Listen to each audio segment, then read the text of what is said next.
3 things to inspect when buying a home. This is the buyer's edition. Number 1, check the title. The title is your legal document for that property, and it'll tell you all the things like notifications, easements, encumbrances, and the scary caveats. So what do all these things mean?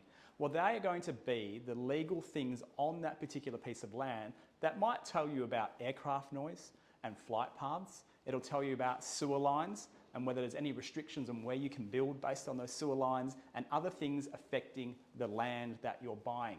Really important to know these and have that information before you buy so that you can go into buying that property well informed about your potential you can put into that home. Number 2, inspect the property and the surrounding property at different times. It's important to understand how the surrounding areas and buildings influence your enjoyment and use of your home. Quite often we hear stories of people buying apartments that are directly above a bar or cafe without realising that those bars and cafes are allowed to be there, allowed to conduct business, but they might influence your enjoyment of your own apartment based on noise, traffic, and just the general ongoing business that's happening around you.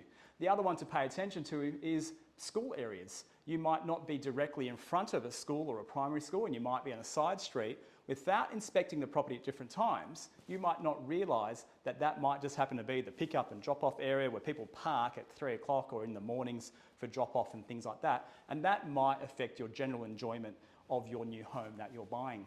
Number 3, inspect the condition of the property, the plumbing, the gas, the electrical items, which are normally the expensive things like ovens and hot water systems and aircon units, and make a note of their condition.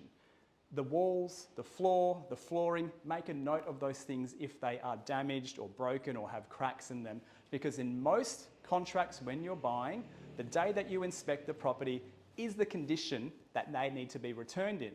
So quite often we think that people will fix everything before settlement, and that's just a myth. The property does not have to be in brand new 100% perfect condition when it's handed over to you at settlement. It just needs to be in the same condition that it was when you looked at it. So if you wanted things to be fixed or repaired, they have to form part of your contract, and not normally is that something that would be done. So they're the 3 things to inspect when buying a property, the buyer's edition. Have you got any other things that you think are important to include in the list? Leave a question in the comments.